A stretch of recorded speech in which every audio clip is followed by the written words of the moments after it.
Կարասը ի սկզբանե եղել է հայկական գինեգործության վերածնունդը, հա, մենք ունեցել ենք հազարամյակների ֆանտաստիկ գինեգործական ավանդույթներ, որոնք ցավոք սրտի ժամանակի հետ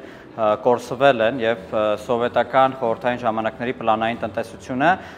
Հայաստանը դարձրել է կոնյակ արտադրող երկիր եւ մենք կորցրել ենք մեր խաղողների տեսակների մի մեծ մասը,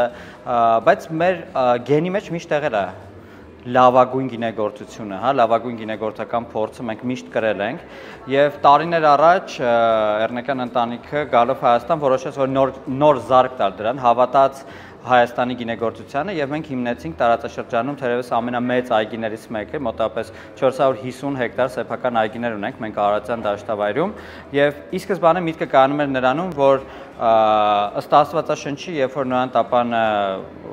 հասել է Արարատին, առաջին բանը, որ Նոյը արել է, դա տնկել է խաղողի որդը պատրաստել է գինի եւ խմել է եւ հարբել է, ինչը մեզ թույլ տվեց մտածել, որ աշխարհի բոլոր խաղողները մեր Արարատյան դաշտավայրի կորած զավակներն են եւ մենք որոշեցինք բերել ու տեսնել թե այդ կորած զավակները իրենց ոնց են դրսևորում, հենց իրենց են սկզբնախրում, հենց իրենց բնորանում եւ այդպես սկսեց Կարասի պատմությունը։ Տարիների ընթացքում շատ փոփոխություններ են եղել, մենք սկսել ենք 1, 2, 3 տեսակի գինով, այժմ մեր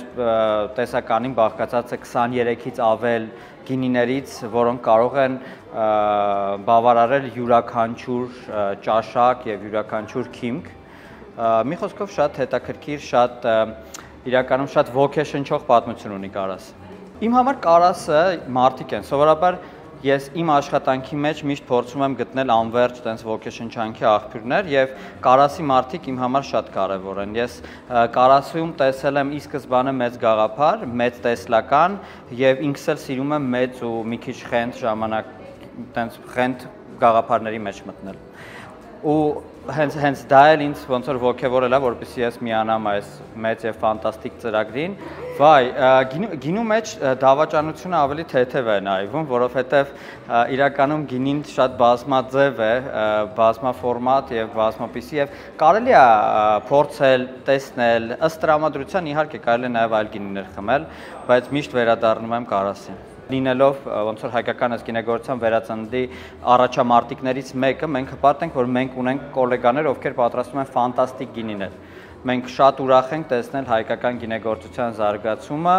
ինչ որ չափով սատարել այդ գինեգործության զարգացմանը եւ այդ ամեն ինչին զարգ տալ։ Եվ հավանաբար դա իրականում ապրանքանիշի ուժն է եւ նաեւ որակային հատկանիշները Կարաս գինու, հա։ Մարդիկ Կարասը համարում են գինեգործության հայկական գինու հոմանիշ բառ, ընկերությանը ծանոթ են, վստահ են, որ որակային եւ համային հատկանիշները կլինեն ամենաբարձր մակարդակի եւ ոչ մեկին չեն հիասթափեցնի։ Մենք էլ մեր հերթին իրականում շատ ուրախ ենք եւ շատ հպարտ ենք լինել Հայաստանում լավագույն, տենց կարելի է նույնիսկ ասել միաժամանակ թե լավագույն կոնսերվատիվ, թե լավագույն փախած միջոցառումների կողքին, մենք ինքներս ուզում ենք Կարասը մշակութային շատ մեծ կոմպոնենտ ունի եւ մենք փորձում ենք ինքներս օգնել եւ սատար կանգնել լավագույն միջոցառումներին եւ լավագույն եւ ամենահետաքրքիր մշակութային շարժումներին։